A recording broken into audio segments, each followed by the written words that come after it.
محمد كما باركت على إبراهيم وعلى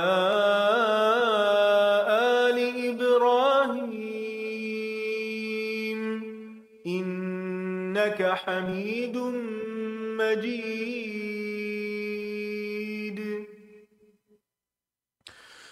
لقد من الله على المؤمنين إذ بعث فيهم رسولا من أنفسهم يتلو عليهم آياته ويزكيهم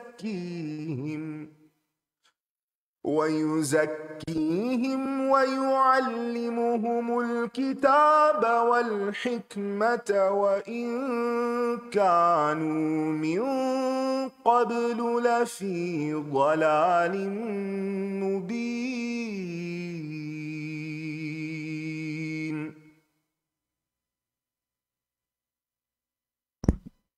السلام علیکم ورحمۃ اللہ وبرکاتہ. کیسے ہیں سب؟ الحمدللہ. نحمدہ ونصلی علی رسولہ الکریم، اما بعد فاعوذ باللہ من الشیطان الرجیم. بسم اللہ الرحمن الرحیم. رب اشرح لی صدری ویسر لی امری واحلل عقدۃ من لسانی یفقہوا قولی. رب زدنی علما اللہم فقہنا فی الدین آمین.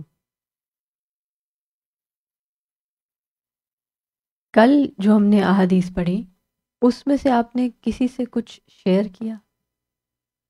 نہیں کیا؟ کچھ لوگوں نے شیئر کیا. سب سے زیادہ یاد رہنے والی کل کے لیسنز میں سے کیا بات تھی؟ سب سے زیادہ یاد رہنے والی؟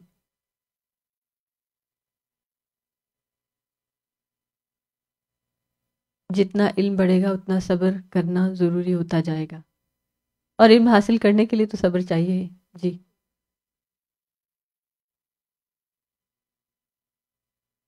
جی بالکل، کیونکہ جو ہم نے حدیث کل پڑھی تھی طویل موسیٰ اور خضر علیہ السلام کے متعلق، اس میں سب سے آخر میں جو اللہ کے نبی صلی اللہ علیہ وسلم نے کامنٹ دیا ہے، یرحم اللہ موسیٰ لوددنا لو صبر حتی یقص علینا من امرہما.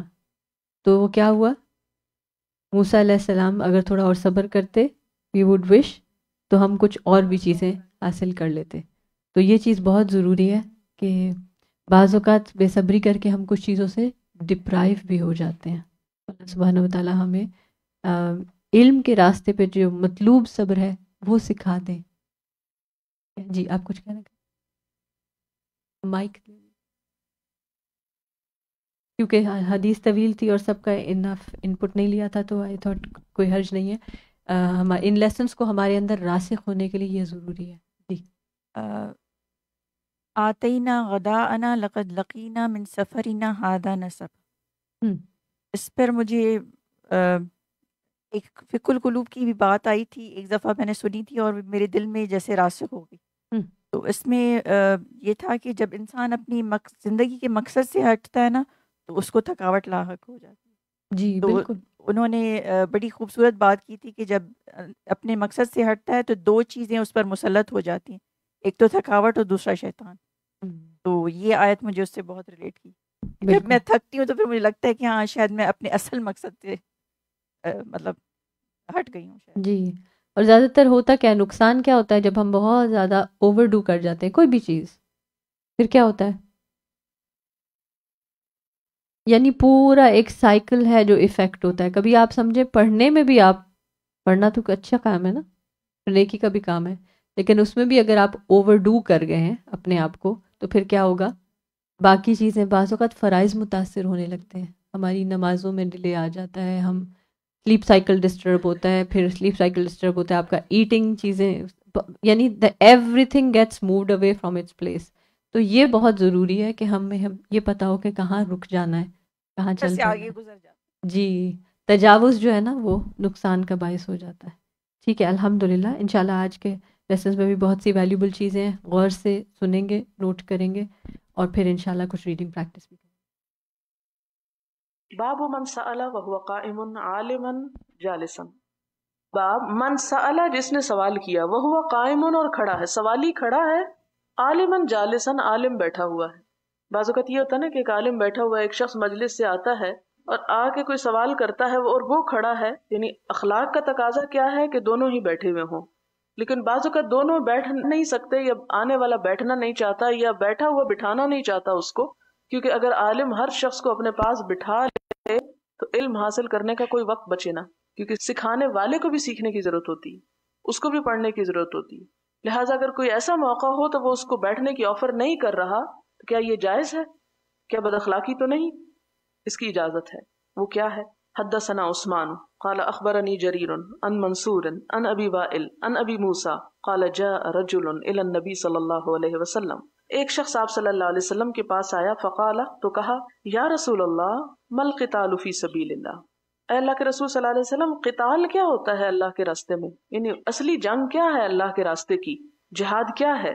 فإن أحدنا يقاتل غضبا، فإن پس بے شک احدنا ہم میں سے ایک یقاتل جنگ کرتا ہے غضبا غصے کی وجہ سے، انتقاماً یعنی، ویقاتل اور جنگ کرتا ہے لڑتا ہے حمیتاً غیرت کی وجہ سے کہ بےزتی ہو گئی، عزت کا بدلہ لینا ہے۔ فرفع تو آپ صلی اللہ علیہ وسلم نے اٹھایا الیہ طرف اس کے رأسہ اپنا سر، یعنی آپ مشغول تھے اس کا سوال سن کے، آپ نے اس کو دیکھا، قال کہا، وما رفع الیہ رأسہ اور نہ اٹھایا آپ نے اس کی طرف سر، الا انہ کان قائما مگر اس لیے کہ وہ سوالی کھڑا تھا، یعنی آپ چونکہ بیٹھے ہوئے تھے اپنا کام کر رہے تھے، سوالی نے سوال کیے تو آپ نے اس کو اوپر کر کے دیکھا اپنے سر کو۔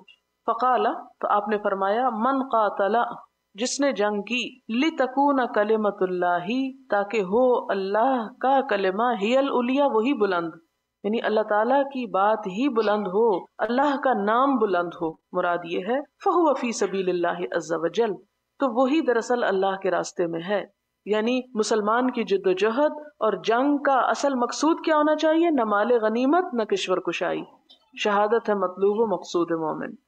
یہ کلمت اللہ کی شہادت یعنی گواہی، اپنے عمل سے بھی اپنی زبان سے بھی کہ دراصل وہ بڑا ہے، اس کے لیے لڑنے آئے، اپنی ذات کے لیے لڑنے کو نہیں آئے۔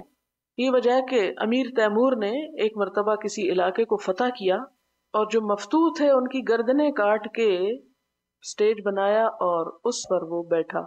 اس نے پوچھا کہ کیا میرا یہ فعل درست ہے کہ میں نے ایسا انتقام لیا کہ ان کی گردنیں کاٹ کے اس کے اوپر آ بیٹھا ہوں؟ تو علماء کے گروہ میں سے ایک عالم نے یہی حدیث کوٹ کی اور کہا کہ نہیں، ہمارے جہاد کا مقصد لوگوں کو ذلیل و رسوا کرنا نہیں ہے، ان کی گردنیں کاٹنا نہیں ہے، بلکہ جہاد کا اصل مقصد اللہ کا نام بلند کرنا ہے، ہماری غرض اللہ کی رضا ہے نہ کہ کچھ اور۔ تو یہ درست نہیں، لیکن یہاں حدیث ظاہر ہے کہ کسی اور چیز کے استدلال کے لیے آئی ہے۔ اب آپ نے یہاں یہ بھی ملاحظہ کیا ہوگا کہ امام بخاری بعض اوقات حدیث کا جو مین حصہ ہوتا ہے اس سے استدلال لینے کی بجائے اس کے جو سائیڈز ہوتی ہیں، یا وہ جس کانٹیکسٹ میں یا جس ماحول میں حدیث بیان ہوتی ہے، یا آپ صلی اللہ علیہ وسلم نے جس خاص انداز سے اس کو سکھایا ہوتا ہے، اس انداز کو کوٹ کرتے ہیں، اس سے دلیل لیتے ہیں، اس سے اجتہاد کرتے ہیں۔ اور یہ کتنا باریک اجتہاد ہے۔ اگر ہم یہ حدیث پڑھیں تو ہم کبھی نہ غور کریں کہ آپ صلی اللہ علیہ وسلم نے سر کیوں اٹھایا اور وہ شخص کھڑا تھا کہ بیٹھا تھا، اور اس سے ہمارے علم کی مجلسوں کے آداب کیا ہو سکتے ہیں، یا کس کس چیز کی اجازت ہے۔ تو یہ ان کی خاص تفقہ کی دلیل ہے، فقیہ ہونے کی۔ باب السؤال والفتیا عند رمی الجمار، سوال کرنا اور جواب دینا، فتیا یعنی فتویٰ مانگنا، عند رمی الجمار یعنی رمی جمار کے وقت، کنکریاں مارنا شیطانوں کو حج کے موقع پر، کیا وہاں بھی کوئی علم سیکھا سکھایا جا سکتا ہے؟ یہ بتانا اصل میں کیوں مقصود ہے، یہ باب کیوں لائے ہیں؟ اس لیے کہ کیا علم صرف ایک کلاس روم کے اندر ہی ہوتا ہے یا کلاس روم کے باہر بھی کچھ سیکھا جا سکتا ہے، اور خاص طور پر کچھ مخصوص عبادات کے وقت بھی ہم کچھ سیکھ سکتے ہیں۔ حدثنا ابو نعیم قال حدثنا عبد العزيز بن ابي سلمة عن الزهري عن عيسى بن طلحة عن عبد الله بن عمرو قال رأيت النبي صلى الله عليه وسلم عند الجمرة، یہ جمرۃ العقبہ ہے، وهو يسأل، آپ پوچھے جا رہے تھے، فقال رجل یا رسول اللہ نحرت قبل ان ارمی، قال ارمی ولا حرج، قال آخر یا رسول اللہ حلقت قبل ان انحر، قال انحر ولا حرج، فما سئل عن شيء قدم ولا اخر الا قال افعل ولا حرج۔ یہ حدیث پہلے ہو چکی ہے۔ باب قول اللہ تعالی، اللہ تعالیٰ کا فرمان، وما اوتیتم من العلم الا قلیلا، کہ تمہیں علم میں سے بہت تھوڑا ملا ہے. یہ قرآن پاک کی آیت ہے. مثلاً آپ دیکھیں کہ باقی کائنات تو چھوڑیں، صرف اپنے جسم کے بارے میں اگر ہم سوچیں کہ ہم کتنا جانتے ہیں تو کہا جاتا ہے کہ اب تک جتنی تحقیقات ہوئی ہیں اس کے مطابق صرف 30% جان سکا انسان اپنی باڈی کو. اور یہ میرا اور آپ کا جاننا نہیں، بڑے بڑے محققین اور سائنسدانوں کا جاننا ہے. بہت سی چیزیں ابھی تک ایسی ہیں کہ جن کے فنکشنز، یعنی باڈی کے فنکشنز، ان کے ریئیکشنز، ان کے عمل جو ہے اس کے بارے میں صحیح معلومات نہیں ہیں، اندازے اور گمان اور قیافے ہیں. حدثنا قیس بن حفص قال حدثنا عبد الواحد قال حدثنا الأعمش سليمان عن إبراهيم عن علقمة عن عبد الله قال بين أنا أمشي مع النبي صلى الله عليه وسلم في خرب المدينة. عبداللہ بن مسعود کہتے ہیں، یہاں عبداللہ جو ہے نا یہ عبداللہ بن مسعود ہیں، کہتے ہیں کہ اس اسنا میں کہ میں چل رہا تھا آپ صلی اللہ علیہ وسلم کے ساتھ مدینہ کے ویران علاقے میں. خرب ویران علاقہ. وہ یتوقع، اور آپ ٹیک لگائے ہوئے تھے یا سہارا لے رہے تھے، علی اسیبن، کھجور کی چھڑی پر، یعنی لاٹھی ٹیک کے چل رہے تھے، معہو جو آپ کے پاس تھی. فمر بنفر من الیہود، تو آپ گزرے یہودیوں کے ایک گروہ پر، یعنی آپ کا گزر اس دوران یہود کی ایک جماعت پر ہوا. فقال بعضهم لبعض، تو یہودیوں میں سے بعض نے بعض سے کہا، آپس میں کہنے لگے، سلوہ عن الروح، پوچھو اس سے روح کے بارے میں. یعنی آپ صلی اللہ علیہ وسلم کو دیکھ کر کیا کہا، ان سے روح کے بارے میں سوال کرو. وقال بعضهم، اور بعض نے کہا، لا تسألوہ، نہ پوچھو اس سے، لا یجیء فیہ بشیء، تاکہ نہ لائے اس میں کوئی چیز تکرہونہ، جس کو تم ناپسند کرتے ہو. یعنی آپ صلی اللہ علیہ وسلم سے مت پوچھو، اس لیے ہو سکتا کوئی ایسا جواب دیں جو تم کو اچھا نہ لگے، نفرت اور عداوت جو تھی آپ کے خلاف. فقال بعضهم، ان میں سے بعض نے کہا، لنسألنہ، ہم تو ضرور پوچھیں گے، ہم ضرور پوچھیں گے. فقام رجل منہم، تو ایک شخص ان میں سے کھڑا ہو گیا یعنی پوچھنے کے لیے. فقال یا ابا القاسم، یعنی کہا یا رسول اللہ، کہا یا ابا القاسم، اے ابو القاسم، مر روح، یہ روح کیا ہے؟ فسکتا، تو کیا ہوا؟ خاموش ہو گئے. یعنی یہ سن کر آپ چپ ہو گئے، آپ نے کوئی جواب نہیں دیا نبی صلی اللہ علیہ وسلم نے. فقلت، تو میں نے کہا، کس نے؟ عبداللہ بن مسعود نے، انہ یوحى الیہ، کہ آپ پر وحی اتر رہی ہے. یہ آپ کی خاموشی کس بات کی علامت ہے؟ کہ وحی آنا شروع ہو گئی. یہاں روح سے مراد روح بھی ہو سکتی ہے اور وحی الہی بھی. انہوں نے وحی کے بارے میں سوال کیا، اللہ تعالیٰ نے جواب صرف زبان سے نہیں دلوایا، عملی نمونہ بنا کے دکھا دیا. فقمت، میں کھڑا ہو گیا. فلما انجلی عنہ، تو جب آپ سے وحی کا آنا ختم ہو گیا. فقال، تو فرمایا، یعنی آپ نے یہ آیت پڑھی. کس نے پڑھی؟ نبی صلی اللہ علیہ وسلم نے. اور یہ آیت اسی وقت اتری تھی، وَيَسْأَلُونَكَ عَنِ الرُّوحِ، یہ سوال کر رہے ہیں آپ سے روح کے بارے میں. قل، آپ کہہ دیجئے، الروح من امر ربی، کہ روح میرے رب کا حکم ہے یا میرے رب کے امر میں سے ہے. وما اتوا من العلم الا قلیلا، اور نہیں وہ دیے گئے علم میں سے مگر تھوڑا. قال الاعمش ہی کذا فی قراءتنا، اعمش کہتے ہیں ہماری قراءت میں یہ اتو پڑھا گیا ہے، اوتی تم کی بجائے. یہ 7 قراءات جو لوگ علوم القرآن پڑھ چکے ہیں یا پڑھیں گے وہ اس مسئلے کو سمجھ سکتے ہیں. فی الحال میں اس کی بحثوں میں نہیں جاؤں گی. مراد اس سے کیا ہے کہ لوگوں نے آپ سے پوچھا اور آپ نے جواب دیا، اور ساتھ ہی کیا بتایا کہ ایسی باتیں مت پوچھو جن کو تم سمجھ ہی نہیں پاتے. اور آپ کو معلوم ہوگا کہ جدید نفسیات ابھی تک روح کی حقیقت کو نہیں پہنچی. روح کیا چیز ہے؟ بہت سے لوگوں کے ذہن میں روح اور نفس کے بارے میں مجھے پچھلے دنوں ایک سوال بھی ملا تھا کہ کیا سول اور نفس جو ہے یہ ایک ہی اینٹیٹی ہے، یہ دونوں ایک ہی چیزیں ہیں؟ تو اس میں علماء کا مختلف خیال ہے. بعض یہ کہتے ہیں کہ یہ 2 الگ الگ چیزیں ہیں، اور بعض کا خیال یہ ہے کہ فرق نہیں ہے، دونوں ایک ہی چیز ہے، ایک سے دوسری لازم و ملزوم ہے. روح ہے تو نفس ہے، روح نہیں تو نفس بھی نہیں. اور پھر نفس ایک لطیف چیز ہے جسم کے اندر جس کا انحصار روح کے اوپر ہے، اور جو قلب اور جسم کے درمیان رابطے کا ذریعہ ہے. مثلا آپ کے دل میں خوف آتا ہے تو آپ کا جسم کانپنے لگتا ہے نا، یہ رونگٹے کھڑے ہو جاتے ہیں. اب یہ تو فزیکل چیز ہے نا کہ آپ کے بال کھڑے ہو گئے، لیکن خوف کہاں ہوا؟ دل میں آیا. تو وہ دل اور جسم کو جوڑتی کیا چیز ہے؟ وہ روح ہے. پھر وہی احساسات جو خواہشات اور تمناؤں اور آرزوؤں کی شکل میں ہوتے ہیں وہ کیا ہو جاتا ہے؟ پھر نفس کی ایک طرح سے شکل بن جاتی، اس کو نفس بولتے ہیں. تو وہ کہتے ہیں کہ ایک دوسرے سے بس جڑی ہوئی ہے یہ چیز. باب منترا کا بعد الاختیار، باب جس نے چھوڑ دیا بعض اختیار کو، یعنی بعض جو کام وہ کر سکتا تھا، بتا سکتا تھا، چھوڑ دیا، اس کو نہیں بتایا. مخافتا، ڈر کر، ان یقصر فہم بعض الناس عنہ، کہ کم ہوگی فہم بعض لوگوں کی. یعنی اگر عالم بعض احادیث یا بعض مسائل یا بعض چیزیں اس لیے چھوڑ دے کہ لوگوں کو ابھی نہیں سمجھ آ سکتے، تو ایسا کیا جا سکتا ہے. کیوں؟ اس ڈر سے کہ فَيَقَعُوا فِي أَشَدَّ مِنْهُ، کہ لوگ اس سے زیادہ کسی شدید چیز میں مبتلا ہو جائیں گے، یعنی مشکل میں پڑ جائیں گے. کیا دلیل ہے اس کی؟ حدثنا عبید اللہ ابن موسیٰ عن اسرائیل عن ابی اسحاق عن الاسود، اسود سے روایت ہے، قالا وہ کہتے ہیں قال لی ابن زبیر، مجھ سے ابن زبیر نے کہا، یہ کون ہے؟ عبداللہ بن زبیر. کانت عائشہ تو تسر الیک کثیرا، عائشہ تجھ سے بہت رائز و نیاز کیا کرتی تھی، بڑی چھپ چھپ کے باتیں کیا کرتی تھی، وہ کیا قصر قصر کرتے رہتے تھے تم. یہ اسود جو ہیں یہ بھانجے ہیں حضرت عائشہ کے. حضرت عائشہ نے اپنے خاندان کے نوجوان لڑکوں کو علم سکھایا اور انہوں نے آگے پھر خوب پھیلایا. تو وہ کبھی کبھی ایک دوسرے سے جالس بھی ہوں گے تو وہ کہتے ہیں یہ کیا بات کر رہی تھی تم کو، تم سے کیا کہہ رہی تھی حضرت عائشہ، یہ چپ کے تمہیں کیا بتا رہی تھی جو مجھے نہیں بتایا انہوں نے. جیسے ایسے ہوتا نا کہ جیسے استاد اگر ایک اسٹوڈنٹ سے بات کرتے تو دوسرا اس سے جالس اچھا تم سے کیا کہا تھا جو مجھے نہیں پتا چلا. عبداللہ بھی بھانجے ہیں اور اسود بھی بھانجے ہیں. کہتے ہیں کہ وہ تم سے بڑی چپ چپ کے باتیں کرتی تھی، تو کیا تھی وہ باتیں؟ فما حدثتک فی الکعبہ، یہ کعبہ کے بارے میں تم سے کیا حدیث بیان کی تھی انہوں نے؟ فقلت تو میں نے کہا، قالت لی، حضرت عائشہ نے مجھ سے کہا تھا، قال النبی صلی اللہ علیہ وسلم، کہ نبی صلی اللہ علیہ وسلم نے فرمایا، یا عائشہ، اے عائشہ، لولا قومک حدیث عہدہم، اگر نہ ہوتی قوم تیری، نیا نیا زمانہ ان کا، یعنی ابھی ریسنٹلی چونکہ مسلمان ہوئے ہیں، اگر یہ ریسنٹلی مسلمان نہ ہوئے ہوتے، بہت پرانے مسلمان ہوتے. قال ابن زبیر بکفرن، یہ ابن زبیر نے اس میں اضافہ کیا ہے کفر کا، یعنی اگر مجھے تیری قوم سے اے عائشہ کفر کا ڈر نہ ہوتا کہ میں ایک ایسا کام کروں کہ جس کی وجہ سے وہ اسلام سے ہی پھر جائیں، تو میں کیا کرتا؟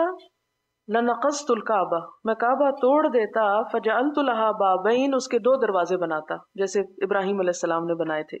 کعبہ کی شیپ بدلتا، اس کے اندر کچھ آلٹریشنز کرتا، اور وہ کیا ہوتی؟ فجعلت لہا بابین، اس کے 2 دروازے بنا دیتا، جہاں پر اب ایک دروازہ بالکل اس کے اپوزٹ سمت پہ ایک دوسرا دروازہ بھی تھا. لیکن کیا ہوا؟ دور جاہلیت میں جب کعبہ کی تعمیر ہوئی تو انہوں نے ایک دروازہ بند کر دیا. آپ صلی اللہ علیہ وسلم نے جب مکہ فتح کیا تو آپ نے خواہش کی کہ کعبہ کو میں اسی شکل پہ لے جاؤں جس طرح ابراہیم علیہ السلام نے بنایا تھا، لیکن آپ نے نہیں کیا. کیوں؟ اس ڈر سے کہ لوگ نئے نئے مسلمان ہوئے ہیں اور میں ایک ایسے کام میں پڑ جاؤں جو فرض بھی نہیں، سنت بھی نہیں، صرف ایک خواہش ہے، ایک زیادہ بہتر صورت ہے اس کی، یعنی ایک عمارت ایسے نہیں ایسے ہو جائے. بابن یدخل الناس و بابن یخرجون، ایک دروازے سے لوگ اندر جائیں اور دوسرے سے باہر آئیں. ذرا دیکھیں آپ صلی اللہ علیہ وسلم کی سمجھ بوجھ. آج ہم اور قوموں کے نقالی میں آؤٹ اور ان لکھ لیتے ہیں اور ایک دروازہ پھر بھی باندھی رکھتے ہیں، استعمال کوئی نہیں کرتے. اکثر گھروں میں، اداروں میں، ہاسپٹلز میں لکھا دونوں ہوتے ہیں مگر استعمال ایک ہو رہا ہوتا ہے، اور خوب کھینچا تانی اور ازدحام اور ایک ہنگامہ خیزی ہوتی. آپ دیکھیں کہ آپ صلی اللہ علیہ وسلم نے کیسا ڈسپلن سوچا کہ میں کیا کروں، 2 دروازے بنا دوں، ایک سے لوگ اندر جائیں دوسرے سے. لیکن آپ صلی اللہ علیہ وسلم نے ایسا نہ کیا. ٹھیک ہے، ایک بڑی اچھی چیز ہے، لیکن ابھی قوم متحمل نہیں، قوم یہ نہیں برداشت کرے گی کہ میں کعبے میں کوئی تبدیلی کروں. ففعلہ ابن الزبیر، تو عبداللہ بن زبیر نے یہ بات سن لی حضرت عائشہ کی اور انہوں نے اس کو کر دیا، 2 دروازے بنا دیے. ذرا سی میں آپ کو اس میں بیک گراؤنڈ بتا دوں کہ بیت اللہ شریف کی سب سے پہلی تعمیر جو تھی حضرت آدم علیہ السلام نے کی تھی، اور آپ کے ساتھ فرشتے شریک ہوئے تھے، بڑے بڑے بھاری پتھر لے کے آئے تھے، کیونکہ اس وقت سٹون کٹرز بھی نہیں تھے اور ایسی کوئی چیز ایجاد نہیں ہوئی تھی. تعمیر کا سلسلہ تو بعد میں شروع ہوا. تو سب سے پہلے حضرت آدم علیہ السلام نے تعمیر کیا، فرشتے ساتھ تھے. طوفان نوح آیا تو کعبے کو اٹھا لیا گیا، معدوم ہو گیا کعبہ، آسمان پہ لے جایا گیا، جسے اب بیت المعمور کہا جاتا ہے. آپ نے بیت المعمور کا سنا نا، جس میں ہر روز فرشتے طواف کرتے ہیں. اور حضور صلی اللہ علیہ وسلم جب معراج پہ تشریف لے گئے تھے تو حضرت ابراہیم کو انہوں نے کہاں دیکھا تھا؟ بیت المعمور کے پاس. اس کے بعد دوسری تعمیر حضرت ابراہیم نے کی، جس کا سورۃ البقرہ میں ذکر آتا ہے، اذ یرفع ابراہیم القواعد من البیت.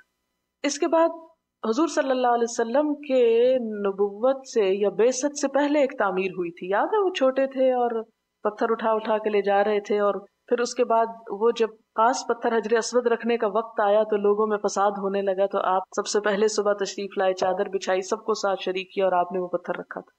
یہ نبوت سے پہلے کا واقعہ ہے.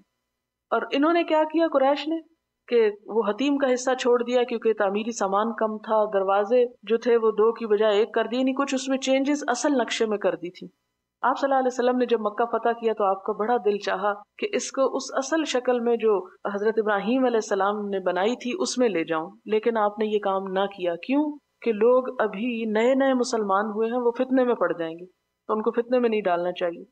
اس سے کیا پتہ چلتا ہے کہ ایسا کام نہیں کرنا چاہیے کہ جس سے لوگ ایمان کی طرف آنے کی بجائے اور بہک جائیں، خواہ وہ اسلام کے نام پر ہی کیوں نہ ہو۔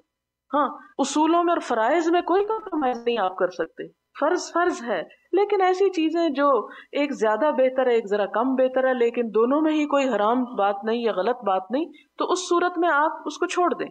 ہمارے ہاں لوگ کن چیزوں پہ بحث کرنے لگتے ہیں؟ نان ایشوز پر، کہ جو اصل مسئلہ نہیں ہوتا، اور جو اصل مسئلہ ہوتا ہے اسے بھولے رہتے ہیں۔ تو اس چیز سے بچنا چاہیے۔ پھر اس کے بعد کیا ہوا؟ یزید کے دور میں آپ سب کو معلوم ہے کہ مکہ پر حملہ ہوا تھا، منجنیکوں سے پتھر مارے گئے، کعبہ پہ بھی پڑے اور کعبہ گر پڑا، لہٰذا عبداللہ بن زبیر نے اس کو تعمیر کروایا تھا۔ انہوں نے چونکہ یہ حدیث سن رکھی تھی، اس لیے کیسے تعمیر کروایا؟ وہی حضور صلی اللہ علیہ وسلم کی خواہش کے مطابق۔ اب کیا ہوا؟ حجاج کا دور آیا، حجاج نے چونکہ عبداللہ بن زبیر کا وہ مخالف تھا، لہٰذا پھر اس کو ویسا ہی کر دیا جیسے پہلے تھا، قریش کی تعمیر کے مطابق۔ اب ہوا یہ کہ جب خلفائے بنو عباس آئے، وہ امویوں کے دشمن تھے، انہوں نے پھر چاہا کہ عبداللہ بن زبیر کی تعمیر پہ لے جائیں۔ امام مالک آڑے آ گئے، انہوں نے کہا خدا کے لیے اس کو تختہ مشق نہ بناؤ، ایک آتا ہے کچھ کرتا ہے، دوسرا آتا ہے کچھ بناتا ہے، اس کو چھوڑ دو جیسے ہے۔ اب ٹھیک ہے قریش کی تعمیر پہ ویسے ہی رہنے دو، مت کرو تم اس کو حضور کی خواہش کے مطابق۔ کیوں؟ اس لیے کہ ہر بادشاہ آئے گا اور وہ کعبہ کو ہی ڈھاتا اور بناتا رہے گا، اس کی حرمت کے خلاف ہے یہ بات۔ انہوں نے روک دیا اور ایسا نہ کرنے دیا، اور یہی وجہ ہے کہ اب تک وہ ایک ہی دروازہ ہے اس کا، اور اس کے بعد پھر کسی نے نہیں چھیڑا اس کو، اور وقتاً فوقتاً اس کی رینوویشن ہوتی رہی، اور اب آخری تعمیر جو ہوئی ہے ریسنٹلی جو سعودی حکومت نے کروائی ہے، جس میں ماربل کا خوب استعمال ہوا ہے، لیکن نقشہ یا اس کے آگے پیچھے اس کو نہیں کیا گیا، وہ ایز اٹ از ہی ہے۔ اصل مقصد یہاں حدیث بیان کرنے کا یہ تھا کہ ایسی چیزوں کو ایشوز نہیں بنانا چاہیے کہ جس کی وجہ سے مسلمانوں میں اختلاف یا تفرقہ پڑ جائے، کہ جو نہ فرض کے حکم میں ہے، نہ سنت کے حکم میں ہے، نہ نفل کے حکم میں ہے، بس ایک اچھی بات ہے۔ یعنی آپ اگر کسی سے جھگڑتے ہیں، اختلاف کرتے ہیں، تو خدا کے لیے ان باتوں میں جہاں حلال اور حرام کی بحث ہے، ان میں نہیں کہ جہاں ایک زیادہ افضل اور ایک کم افضل کی۔ اب مثال کے طور پر جیسے ہم لوگ نماز پڑھتے ہیں، تو نماز کے اندر تھوڑا تھوڑا طریقے میں فرق نظر آتا ہے، کچھ آپ احادیث پڑھیں گے اس میں بھی آپ کو کچھ چیزیں ملیں گی جو شاید آپ نہ کرتے ہوں۔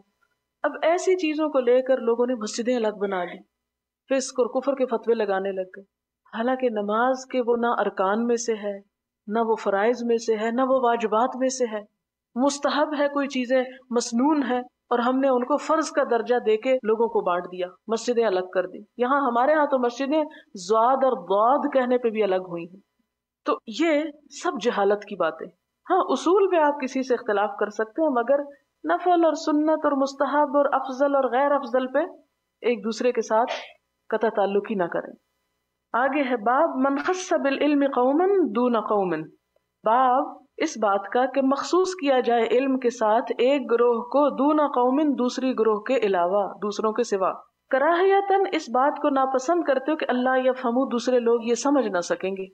وقال علی، اور حضرت علی کا قول ہے، حدث الناس بما یعرفون، لوگوں کو وہ باتیں بتاؤ جو وہ سمجھتے ہوں۔ اتحبون ان یکذب اللہ ورسولہ، کیا تم چاہتے ہو کہ اللہ اور اس کا رسول جھٹلا دیے جائیں؟ یعنی سارا علم سب کے لیے ضروری نہیں ہے، کچھ باتیں مخصوص لوگوں کو سکھائی جا سکتی ہیں۔ اب مثال کے طور پر یہ جو بخاری کی بات ہوئی، تو اس کے لیے میں نے ایک شرط لگائی تھی کہ وہ لوگ آئیں جنہوں نے قرآن پڑھ رکھا ہے یا پڑھنے کے لیے داخلہ لے رہے ہیں، کہ اگر ابھی نہیں سمجھ آئے گی تو سال بھر میرے پاس ہے، میں ان کو سمجھا دوں گی جو باتیں نہیں سمجھ آئی ہوں گی۔ لیکن جن لوگوں نے ابھی تک قرآن کا ترجمہ نہیں پڑھا، وہ حدیث نہ پڑھے، کیونکہ شاید ان کو پوری طرح بات سمجھ نہ آئے تو ان کا دماغ میں خلل ہو جائے۔ اب اس پر ہو سکتا ہے بعض لوگوں کو اعتراض ہو کہ جی یہ کیا اپنے پاس سے ایک شوشہ چھوڑ دیا، ہم میں سے جو چاہے جو کرے، وہ ٹھیک ہے، علم کی مجلس سے کسی کو روکا تو نہیں جا سکتا، لیکن اس لیے اس چیز کی اجازت ہے کہ یہ لوگ یہ کام کریں اور یہ نہ کریں، کہ بعض لوگ ایک بات کو شاید پوری طرح گراسپ نہ کر سکیں، سمجھ نہ سکیں، اس کی حلت اور اس کی حرمت، اس کی علت، ان چیزوں کو اچھی طرح نہ پہچان سکیں۔ تو اس پر حضرت علی رضی اللہ تعالیٰ عنہ کا قول ہے کہ لوگوں کو وہ باتیں بتاؤ جو وہ سمجھ سکیں، ان کی عقل سے بالا باتیں نہ کرو۔ کیا تم چاہتے ہو کہ اللہ اور اس کا رسول جھٹلا دیے جائیں، کہ لوگوں کو سمجھ نہ اور وہ کہ میں مانتا ہی نہیں؟ نہیں، ایسا نہیں ہونا چاہیے. حدثنا عبید اللہ ابن موسیٰ عن معروف ابن خربوذ عن ابی الطفیل عن علی بذالک. یہ ایک اور سند ہے حضرت علی کے قول کی. حدثنا اسحاق بن ابراہیم قال حدثنا معاذ بن ہشام قال حدثني ابی عن قتادہ قال حدثنا انس بن مالک ان رسول اللہ صلی اللہ علیہ وسلم ومعاذ ردیفہ کہ نبی صلی اللہ علیہ وسلم کہیں جا رہے تھے اور معاذ بن جبل آپ کے ساتھ اونٹ پر آپ کے پیچھے بیٹھے ہوئے تھے. ردیف علی الرحل سواری پر. قال یا معاذ بن جبل آپ نے فرمایا اے معاذ بن جبل. قال لبیک یا رسول اللہ وسعدیک. لبیک کا کیا معنی ہے؟ یعنی میں آپ کو جواب دے رہا ہوں. اور یہ تسنیہ کا ہے لبیک تسنیہ دو یعنی اجابتاً بعد اجابتن یعنی 2 دفعہ جواب دے رہا ہوں, 1 دفعہ نہیں 2 دفعہ تاکید کے ساتھ یعنی اہتمام کے ساتھ. وسعدی کا یعنی سعدی کا مساعدہ کہتے ہیں مدد کو, یعنی 2 دفعہ میں آپ کی مدد کو تیار ہوں. سعدی کا یعنی میں آپ کی اطاعت میں حاضر ہوں, جو آپ چاہیں فرمائیں, جو کہیں گے میں کروں گا. لبیک وسعدیک. قال یا معاذ آپ نے فرمایا اے معاذ. قال لبیک یا رسول اللہ وسعدیک. ثلاثاً 3 مرتبہ کہا یہ بات, یعنی معاذ بن جبل نے 3 دفعہ یہ الفاظ دہرائے. یہ بار بار آپ کیوں ایک ہی بات کہہ رہے تھے, کیوں پکار رہے تھے معاذ کو؟ تاکہ معاذ پوری طرح الرٹ ہو جائیں, پوری طرح سننے کو تیار ہو جائیں. قال آپ نے فرمایا ما من احد یشہد کوئی ایسا نہیں جو گواہی دے اللہ الہ الا اللہ وان محمد رسول اللہ کہ لا الہ الا اللہ محمد رسول اللہ صدقا من قلبہ سچے دل سے یعنی سچائی سے اپنے دل کی, الا حرمہ اللہ علی النار مگر یہ کہ اللہ اس کو آگ پر حرام کر دے گا. یعنی پوری سچائی کے ساتھ جب کوئی شخص لا الہ الا اللہ پڑھتا ہے تو ظاہر ہے کہ جو پوری سچائی سے پڑھے گا اس کے عمل میں خود تبدیلی آئے گی, تو اس پر اللہ تعالیٰ آگ کو حرام کر دیں. قال یا رسول اللہ معاذ کہتے ہیں کہ اللہ کے رسول صلی اللہ علیہ وسلم افلا کیا بھلا نہ اخبر بہ الناس میں بتا دوں اس کو لوگوں کو, کیا میں ابھی جا کے لوگوں کو نہ بتا دوں کہ آپ نے یہ فرمایا؟ فیستبشروا کہ وہ خوشیاں منائیں, خوش ہو جائیں. قال اذن یتکلوا کہا نہیں ابھی نہیں بتاؤ, کہ وہ توکل کر بیٹھیں گے یعنی عمل نہیں کریں گے. پھر واخبر بها معاذ عند موته معاذ رضی اللہ تعالیٰ عنہ نے اس حدیث کو مرنے سے پہلے بتا دیا تعصما گناہ کے ڈر سے کہ میں چھپا کے ایک علم کو نہ مروں. یہ تھی ان کی حرص. حدثنا مسدد قال حدثنا معتمر قال سمعت ابي قال سمعت انسا قال ذكر لي ان النبي صلى الله عليه وسلم قال لمعاذ آپ صلی اللہ علیہ وسلم نے حضرت معاذ سے کہا من لقی اللہ جو اللہ سے ملاقات کرے گا لا یشرک به شیئا نہ شریک ٹھہرائے گا اس کے ساتھ کوئی چیز دخل الجنہ وہ جنت میں داخل ہوگا. قال الا ابشر الناس وہ پوچھتے کیا میں لوگوں کو بشارت نہ دے دوں؟ قال لا کہا نہیں. اخاف ان یتکلوا مجھے ڈر ہے کہ وہ توکل کر کے بیٹھ جائیں گے, کوئی کام نہیں کریں گے. کیونکہ صدق کے دل سے لا الہ الا اللہ پڑھنا تو عمل کا تقاضا کرتا ہے. کہیں شیطان ان کے دل میں یہ نہ ڈال دے کہ ہاں تمہارا قول بڑا سچا ہے اور کوئی کچھ نہ کرو. یعنی ایسی حدیثیں لوگوں کو مت عام کرو جس سے لوگ عمل سے دور ہو جائیں.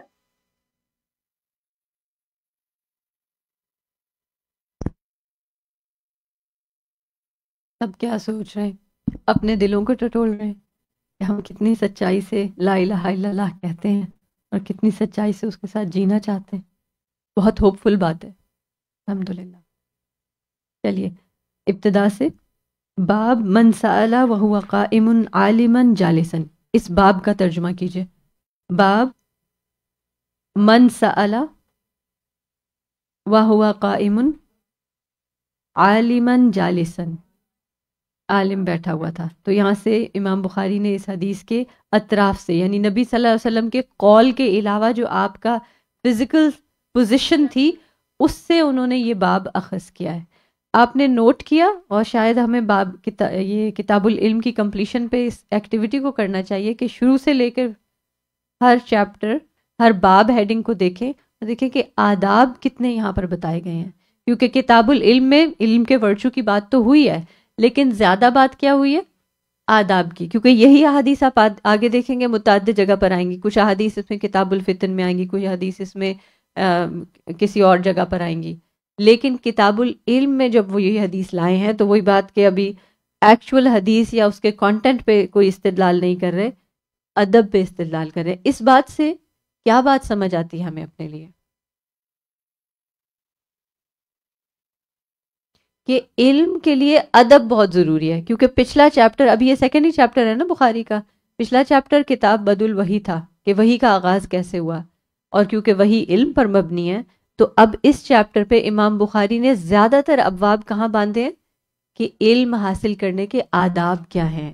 کیوں؟ کیونکہ اگر بغیر ادب کے صرف رینڈم نالج کی طرح جیسے آج کل جس طرح سرکولیٹ کی جا رہی ہے، اس سے کیا ہوتا ہے، اس علم کا یعنی لوگوں کے نزدیک وہ ویلیوبل نہیں رہتا.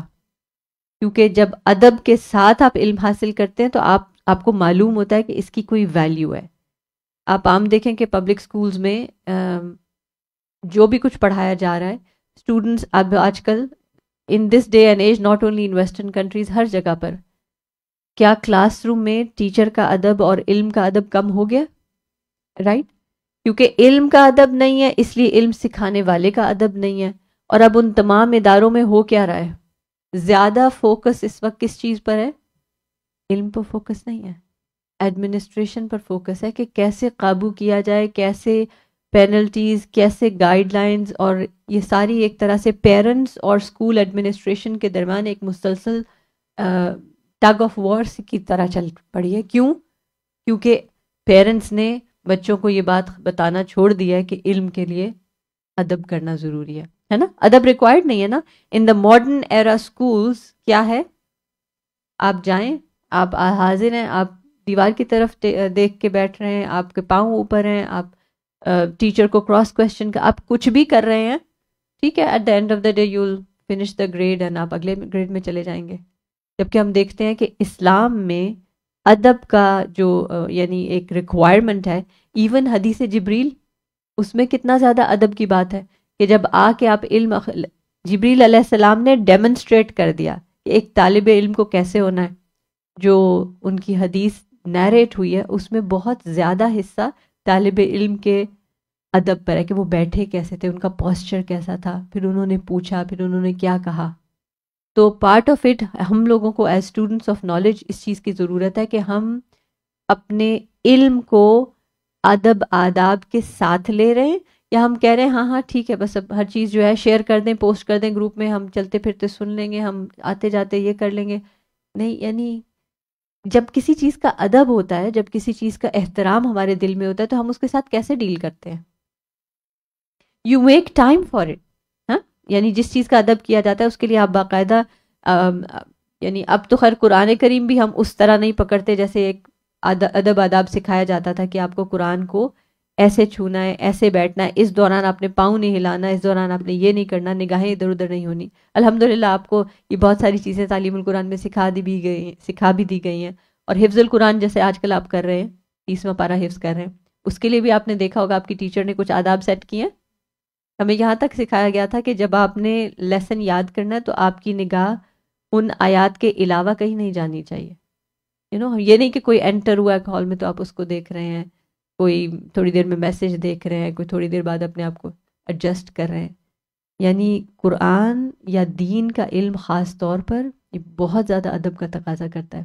ہمیں تو یہ بھی الحمدللہ استاذہ بھی اکثر پوائنٹ آؤٹ کراتے ہیں کہ آپ یہ اپنی کوہنی بھی کتاب کے اوپر نہ رکھیں، یہ کیونکہ یوں کر کے کونی رکھ کے بیٹھتے ہیں ہم جب اپنے ہاتھ چہرے کے نیچے لگاتے ادب کے خلاف ہے.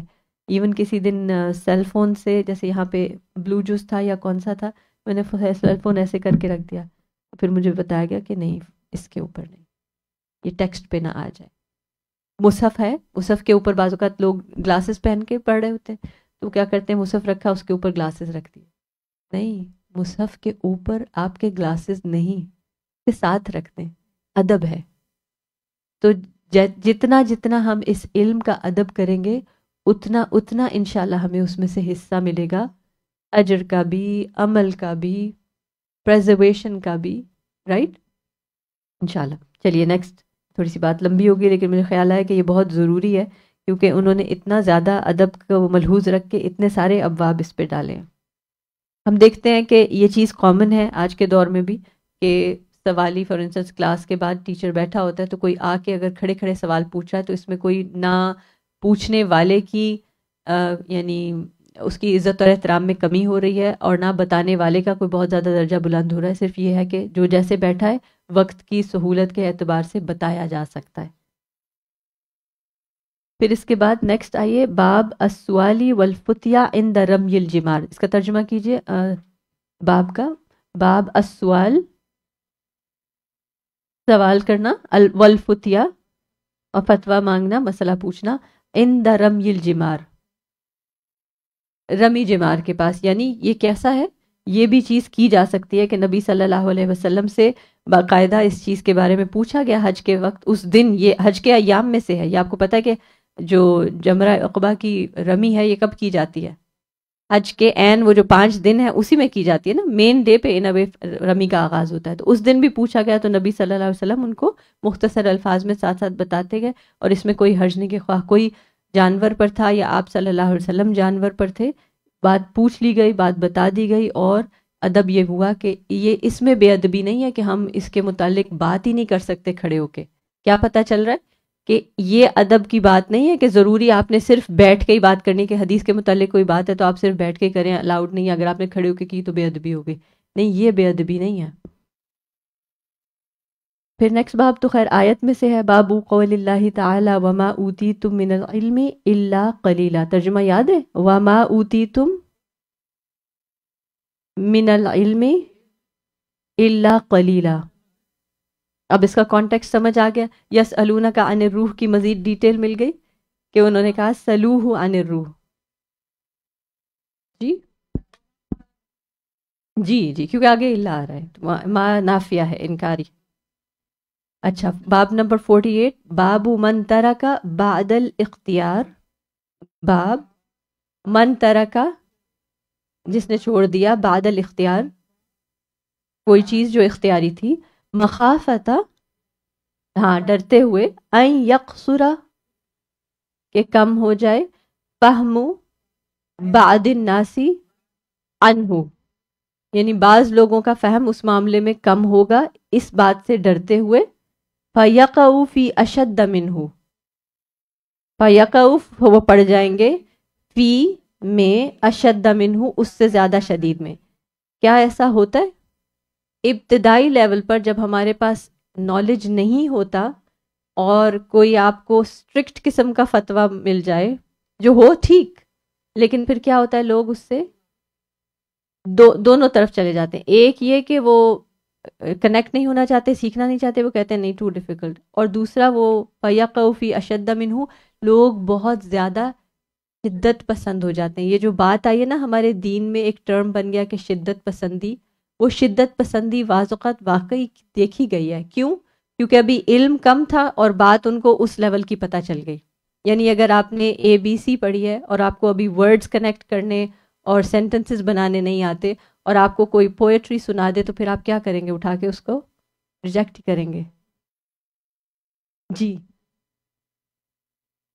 جی، اور نہیں، شدت سے بتایا بھی جاتا ہے، بعض اوقات شدت سے نہ بھی بتایا جائے تو جس کا ابھی ذہنی طور پر لیول وہاں ایکسیپٹ کرنے کا نہیں ہے، یعنی اللہ تعالیٰ کی محبت نہیں آئی، اللہ نبی صلی اللہ علیہ وسلم کی محبت کے لیے گراؤنڈز ابھی دل میں نہیں بنے، تو پھر وہ کیا کرتے ہیں؟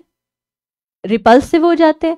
اور بیسک ان کو بتا دیا گیا، مثلا قرآن کریم کی آیت ہے من یطع الرسول فقد اطاع اللہ. بات ٹھیک ہے؟ کیا ترجمہ ہے من یطع الرسول؟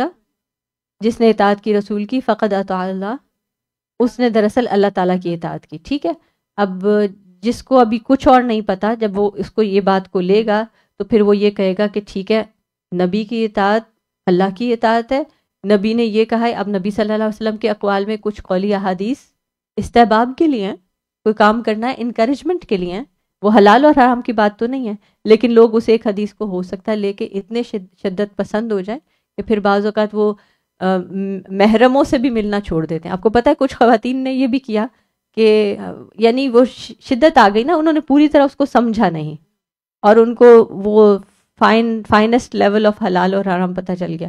انہوں نے کیا کیا؟ انہوں نے اس پہ ایکسٹریم رویہ اختیار کر لیا. یعنی یہ تو کامن بات سننے میں آئی ہے نا کہ کئی خواتین، کئی بچیاں قرآن پڑھ کے تو کیا کرتے ہیں جب شادی ہوتی ہے سسرال جاتے ہیں تو وہ سسر سے بھی پردہ کرتے ہیں. اب سسر تو محرم ہے، سسر سے پردہ ریکوائرڈ تو نہیں ہے اس طرح، لیکن پھر وہ کیا ہوگا؟ وہ فَيَقَعُ فِي أَشَدَّ مِنْهُ. بات سمجھ آ گئی؟ جی جی، مائک لے لیجئے.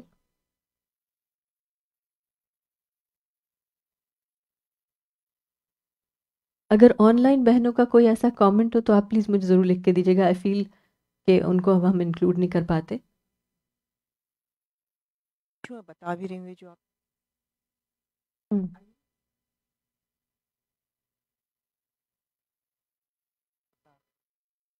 کفر کر رہا ہے یا what ever some thing like that بتائیں.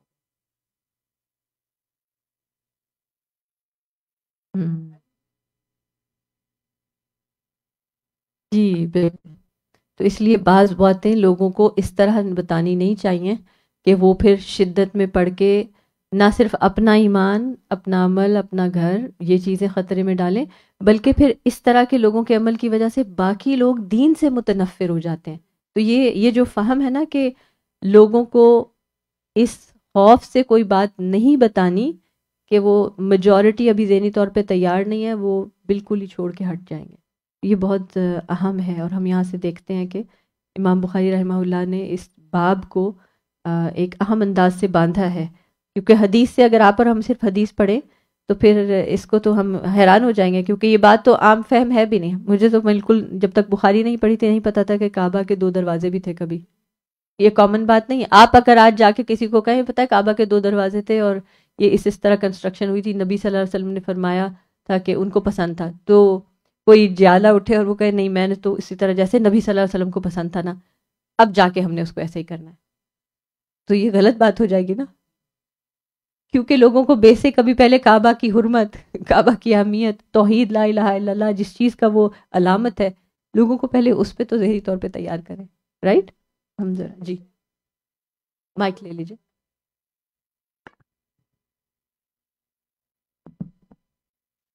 جیسے کچھ لوگوں کو آپ پہلے نمازی بنانا چاہتے ہیں، تو اگر آپ ان کو رفع یدین کے مسئلے میں ڈال دیں تو اس پہ اختلاف ہو جاتا ہے. تو جی کچھ باتیں ہوتی ہیں نا مصلحت کے تحت، پہلے آپ نماز کے بارے میں بتائیں گے جن میں کانفلکٹ ہے باتوں میں. بالکل بالکل الحمدللہ. اچھا جی، باب 49، باب من خص بالعلم قوما دون قوم. باب من خص بالعلم، جس نے خاص کیا علم کو، قوما دون قوم، کچھ لوگوں کو دوسرے لوگوں کے علاوہ. یعنی کچھ باتیں کچھ لوگوں کو بتائی جاتی ہیں اور کچھ اور لوگوں کو اگر نہ بتائی جائیں تو یہ بھی جائز ہے، اس میں کوئی غلط بات نہیں ہے. کیونکہ بعض اوقات پھر کیا ہوتا ہے، کرٹیسزم یہ آ جاتا ہے کہ اچھا یہ شاید ان کے فیوریٹ ہیں اس لیے ان کو بتا دیا باقی لوگوں کو نہیں بتایا. یہ چیز کسی بھی جگہ اگر یعنی مختلف لوگ ہوں تو یہاں پہ انہوں نے اس کا باب باندھا، اس کا مطلب ہے کہ یہ بات اوکے ہے، یہ بات ایکسیپٹیبل ہے. کیونکہ کچھ لوگ بعض باتوں کو سمجھنے کی صلاحیت رکھتے ہیں یا ایمانی طور پہ وہ اس درجے پر ہوتے ہیں اور کچھ لوگ نہیں ہوتے. کچھ لوگوں کا حوصلہ ہوتا ہے، ان کو کوئی آپ بڑی سی بھی بات بتا دیں وہ برداشت بھی کر جاتے ہیں، وہ کنیکٹ کر کے کوئی سولوشن اورینٹڈ بات کرتے ہیں. اور دوسرے لوگ وہ تو پھر ایک ہنگامہ کھڑا ہو جائے، جیسا کہ ہوتا ہے عوام میں ہوتا ہے نا، جب چھوٹی سی کوئی بات آ جائے تو ہمارے ملک میں خاص طور پہ وہ جو آگ لگانا اور بسیں جلانا اور یہ سب چیزیں کیوں شروع ہو جاتی ہیں؟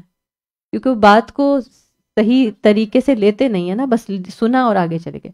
کراہیت اللہ یفہمو،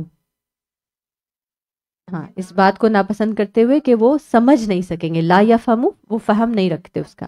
وقال علی، اور علی رضی اللہ عنہ نے کہا، حدث الناس بما یعرفون، لوگوں سے بیان کرو جو کچھ وہ جانتے ہیں پہچانتے ہیں. یعنی تھوڑا سا یہ جو عرف ہے نا ہمارے دین میں، وہ امر بالعرف، اور بہت ساری جگہوں پہ آتا ہے کہ یعنی مہر کے بارے میں بھی آتا ہے کہ معروف دیا جائے. یہ بہت ضروری ہے کیونکہ معروف is what is common, acceptable, recognised. اور اگر آپ چیزیں معروف سے بہت زیادہ ہٹ کے کرتے ہیں تو کیا ہوتا ہے، لوگوں کے لیے فتنہ بن جاتا ہے، لوگوں کے لیے بہت بڑا فتنہ بن جاتا ہے. تو معروف کی رینج میں رہنا ہمارے دین میں بہت زیادہ ریکمینڈڈ ہے. اچھا باب کو مکمل کرتے ہیں. علی رضی اللہ عنہ کا قول کا دوسرا حصہ، اتحبون ان یکذب اللہ ورسولہ، کہ جھٹلا دیے جائیں اللہ اور اس کا رسول. کیوں جھٹلا دیے جائیں گے؟ کیونکہ اگر لوگوں کے لیے کوئی بات معروف ہی نہیں ہے تو پھر کیا ہوگا، لوگوں کے عام طور پر لوگوں میں یہ کیپیسٹی نہیں ہوتی کہ واٹ از کمپلیٹلی ان نون اور وہ اس بات کو لیں اور آرام سے ایکسیپٹ کر لیں یا ڈائجسٹ کر لیں، یا کچھ لوگ کے اس بات کو تھوڑا سا اینالائز کر کے سیکھ لیں. الحمدللہ جی کمپلیٹ ریجیکشن ہو جاتی ہے. اچھا لبیک یا رسول اللہ و سعدیک کے معنی آج زیادہ اچھے سمجھ آ گئے؟ کیا معنی ہے؟ کون ایکسپلین کرے گا؟ مائک پکڑے اور ایکسپلین کرے لبیک یا رسول اللہ و سعدیک کیا مطلب ہے؟ کون کرے گا؟ جی یعنی لبیک کا انہوں نے کہا کہ 2 دفعہ کہ میں ہوں بیٹھ کے لیے کہ میں حاضر میں جواب دینے کے لیے، ہوں اور سعدیک کہ میں 2 دفعہ آپ صلی اللہ علیہ وسلم کی اطاعت میں حاضر ہوں، ہوں ریسپیکٹ کے لیے۔ ریسپیکٹ کے لیے، ٹھیک ہے۔ کیا کوئی لبیک کا روٹ لیٹر ذہن میں آتا ہے؟ کوئی اور فیملیئر ورڈ؟ لبیک کتاب الحج میں پڑھا ہوگا۔ ہم لبیک کب پکارتے ہیں؟ ہاں تلبیہ ہے نا، تو تلبیہ کیا ہے؟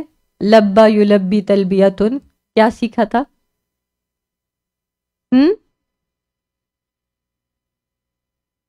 حضوری کا ایک تھا نا کہ لبیک یعنی میں حاضر ہوں، تو اب یہاں پہ حاضر ہوں اس کا استاذہ نے تو الحمدللہ اس کو لفظی طور پہ الیبوریٹ کیا نا کہ لبیک تثنیہ ہو گیا، لبا یلبی کا اگر لبیک تثنیہ ہو گیا اور کا آپ کے لیے اجابتاً بعد اجابتن، اور میرے ذہن میں پتہ فوراً کیا آیا تھا، بہت فیمس جو ہمارے پاس دنیاوی لحاظ سے کوئی کسی کو کوئی کسی کو پکارتا ہے تو کہتے ہیں، جیسے نیوی میں ایک ڈسپلن کے لیے کہا جاتا ہے نا کہ پکارا گیا تو کہتے ہیں آئی آئی کیپٹن، آئی آئی کیپٹن، سو آئی آئی کیپٹن، وہ 2 دفعہ آئی آئی کیا نا، ایک ہی دفعہ کہنا کافی تھا، لیکن آئی آئی کیپٹن میننگ یعنی I M right here for you, میں اتنا زیادہ ریڈی ہوں کہ ٹوائس، یہ بیسک بات کانسیپٹ یہ ہے کہ لبیک، جی exactly I'm right here, I'm right here, یعنی بار بار اس چیز کو ریپیٹ کرنا، اس لفظ کے اندر ریپیٹیشن تکرار موجود ہے، اٹ مینس کہ کتنا زیادہ یعنی ایک طرح سے اپنے آپ کو پریزنٹ کر دینا، اپنی ویلنگنس کی انتہا کر دینا کہ اگر آپ نے پکارا ہے تو جی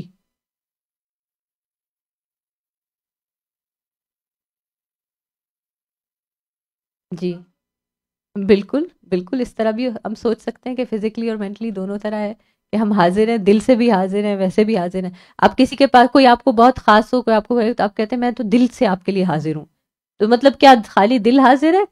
آپ خود بھی حاضر ہیں، دل بھی حاضر ہے، تو آپ کیا کر رہے ہیں دراصل؟ ایک طرح سے یہ لبیک والی بات ہی ہے نا کہ this is how much I am present for you, ورنہ تو آدھے لوگوں کے لیے آج کل ہم صرف فزیکلی حاضر ہوتے ہیں اور ذہن کہیں اور ہوتا ہے، دل کہیں اور ہوتا ہے۔ جی ان اے وے سادائک میں وہ چیز آ جاتی ہے، سادائک میں وہ چیز آ جاتی ہے،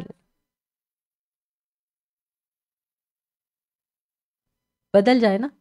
ہاں، ہم اصل میں یہی وجہ ہے اور یہی فائدہ ہوگا انشاءاللہ، ہم حدیث میں جب ان لفظوں کو تھوڑے سے ڈفرینٹ کانٹیکس میں دیکھتے ہیں تو ہمارا ان لفظوں سے تعلق گہرا ہو جاتا ہے، اور سچی بات یہ ہے کہ ہمارا اپنے کہنے والے لفظوں سے تعلق گہرا ہوگا تو ہی ہم دین میں مین کر سکتے ہیں۔ یہ جو حدیث ہے نا، اس میں ما من احد یشہد ان لا الہ الا اللہ وان محمد رسول اللہ صدقا من قلبہ الا حرمہ اللہ علی النار، یہی حدیث نمبر 128 میں یہ جو حدیث آ رہی ہے، تو صدقا من قلبہ ہی ہو جائے گا، جب ہم لفظوں کو سمجھیں گے تو صدقا من قلبہ ہی ہو جائے گا، ہے نا؟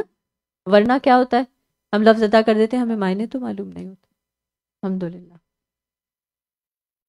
ٹھیک، اچھا ہم حدیث کی پریکٹس کر لیتے ہیں اور حدیث بھی یہی والی لیتے ہیں، حدیث نمبر 128 ریڈ کریں گے۔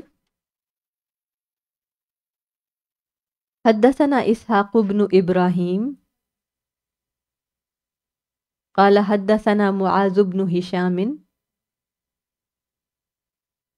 قال حدثني ابی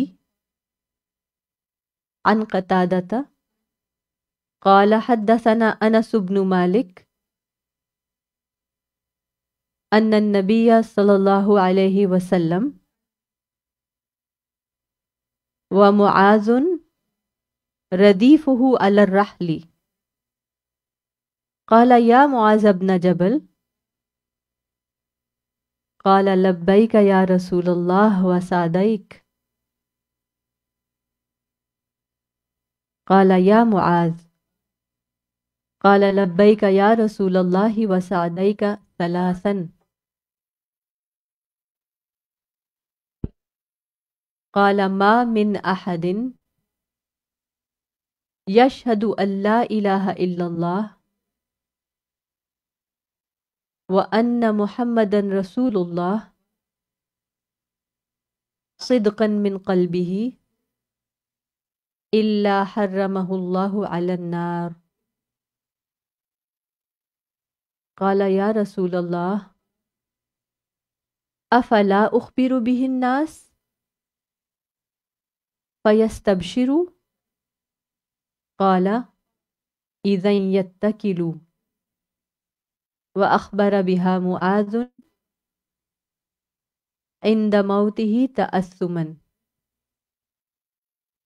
چلیے اس کی ترجمہ کر لیتے ہیں. حدثنا انس بن مالک، بیان کیا ہم سے انس بن مالک نے، ان النبی صلی اللہ علیہ وسلم و معاذ ردیفہ علی الرحل. نبی صلی اللہ علیہ وسلم اور معاذ ردیف تھے یعنی پیچھے بیٹھے ہوئے تھے، علی الرحل سواری پر. قال یا معاذ ابن جبل، جی فرمایا اے معاذ ابن جبل. قال لبیک یا رسول اللہ وسعدیک.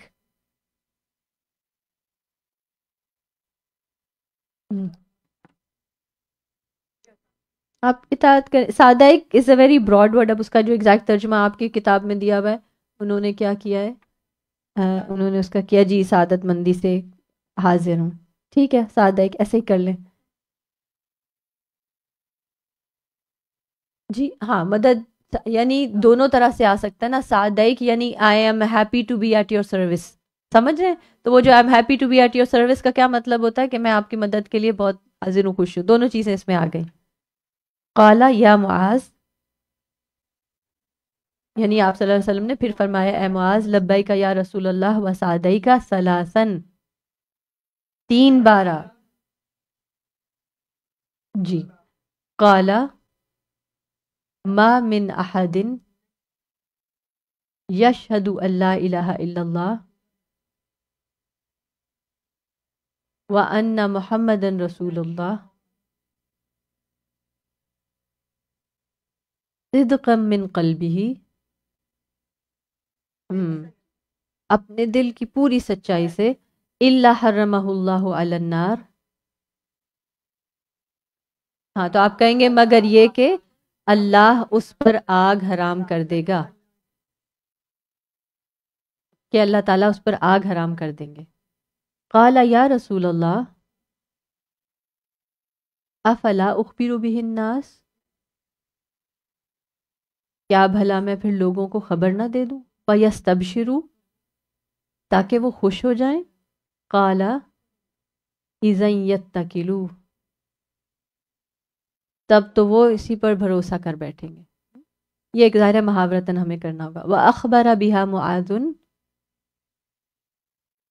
اور اس کی خبر دی معاذ نے، عند موتہ، اپنی موت کے قریب، تأثماً، گناہ کے ڈر سے کہ کہیں گناہ میں نہ پڑ جائیں.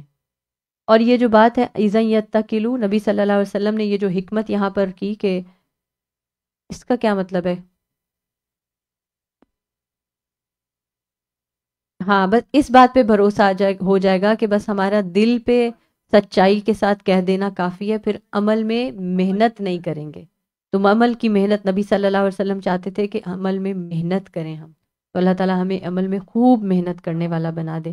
سبحانک اللہم و بحمدک اشہد ان لا الہ الا انت استغفرک و اتوب الیک. السلام علیکم و رحمۃ اللہ وبرکاتہ.